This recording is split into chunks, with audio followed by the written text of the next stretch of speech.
Hi guys, Pete here from Ashton's Cars. Today I'm showing you one of my favourite cars of all time. It's the L322 Range Rover Vogue. This is the 3-litre TD6 model, so it's one of the earlier Vogues.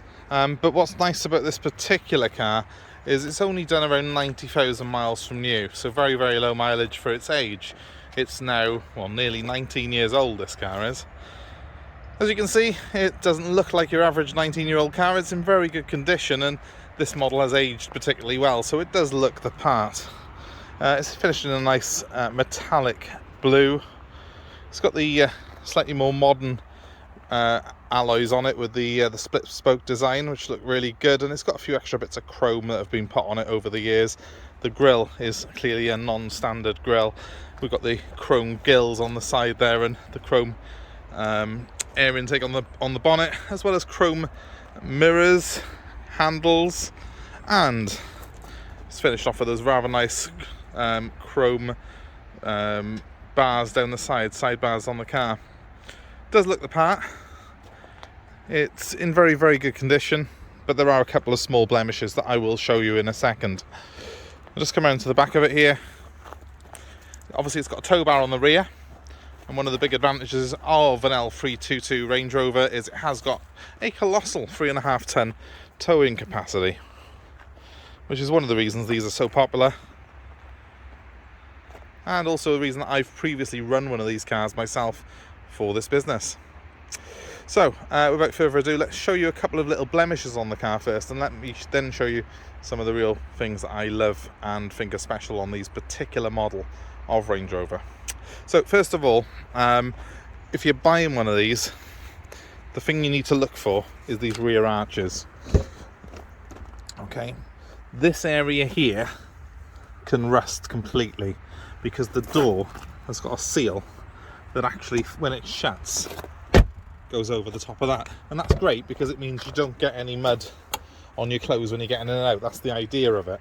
But it does sometimes have water ingress, it does sometimes hold a bit of moisture, and that causes this area to rust. Now this car's clearly had some work done there before, and you can see it's got a little bit of rust there, but it has just passed its MOT with no advisories, so it is all still solid.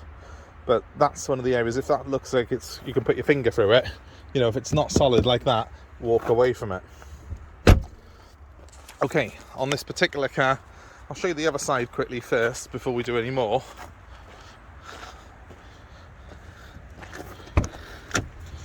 Pretty much the same. You can see it's been repaired in the past, but it is all solid now.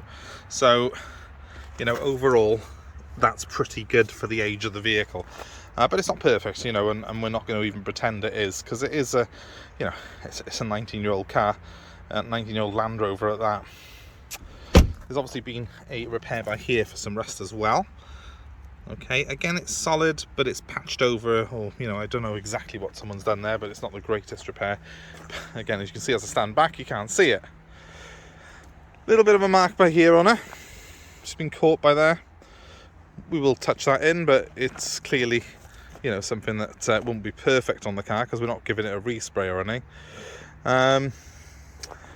Apart from that, though, I've got to be honest, it's in very good condition for what it is. I mean, it's not a new car, and, you know, we've got to be realistic that the odd little mark here and there is going to be expected on a car like this, especially on a car that's a big, tough 4x4 like this. They do tend to attract the odd little scrape here and there. But I'm looking at it now, and if you didn't know, you would never think it was anywhere near the age it is. It's in very, very good condition. And with 90,000 miles, it's, you know, it's one of the lowest mileage ones of this kind I've seen in some time. One of the reasons that you will love a Range Rover is its huge amount of space that it offers you. And the L322 has a split tailgate design.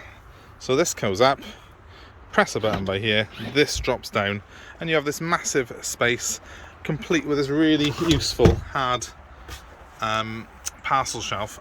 This particular one's got a load liner as well that's been fitted to it, which keeps it all very clean and tidy. So the one thing that I love about these cars is the fact that everything on them is quite mechanical, that you can, you know, there's no electrical tailgate. Then when you get inside, there's no touch screens, it's all mechanical and buttons, which is easy to use. See the solidity of that when it goes. You can sit on that as well, it's that strong, and you just drop that down. It's reassuring thud that it's shut. I mean, this is a Range Rover that can also be used on a farm. It looks as good in Knightsbridge as it does in the Cotswolds, and that's the beauty of it. Let's have a quick look inside. We'll just look at the back first as well, because the back's very, very luxurious. You can see this one's got beautiful magnolia leather in it. It's all piped with black piping. You got the armrest down in there in the middle. You've got heated seats at the back as well as the front on this particular car. These seats as well tumble forward in a similarly mechanical sort of design. They're nice and easy to use. You can do them with one arm, which is one of the reasons that I love this particular model of Range Rover. Let's have a look in the front.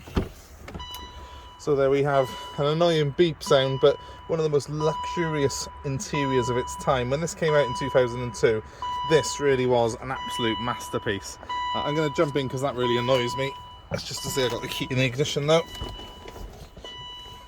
So the Range Rover has got self-leveling air suspension on it.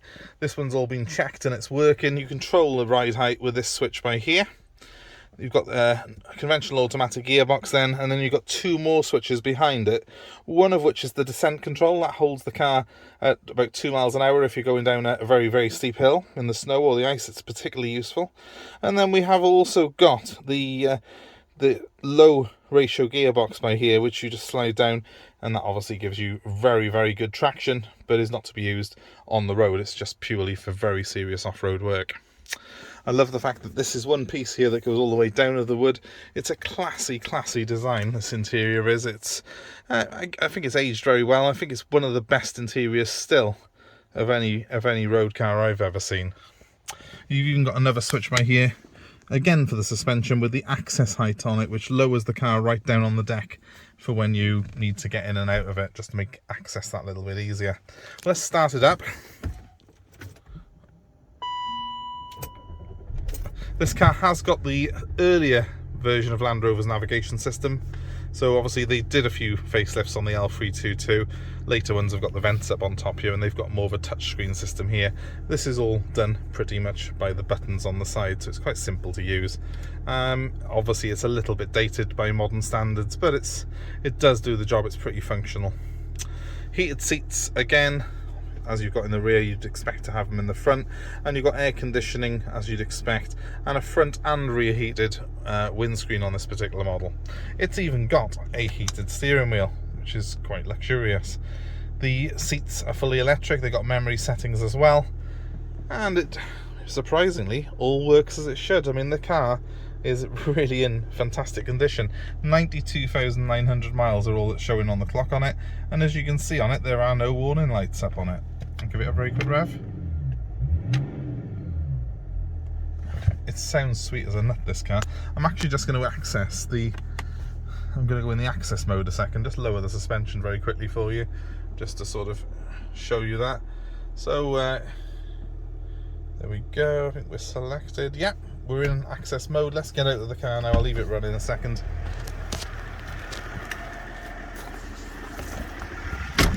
And the eagle-eyed among you may notice that the car is now a couple of inches lower than it was a second ago. So suspension's all fully working. It has got an off-road height as well, which we have tested. I do sometimes try and show them going up and down on here, but it is a bit boring really. But it does all work properly. And again, it's one of the things you need to look at on a Range Rover. Is it billowing out smoke? No. Good.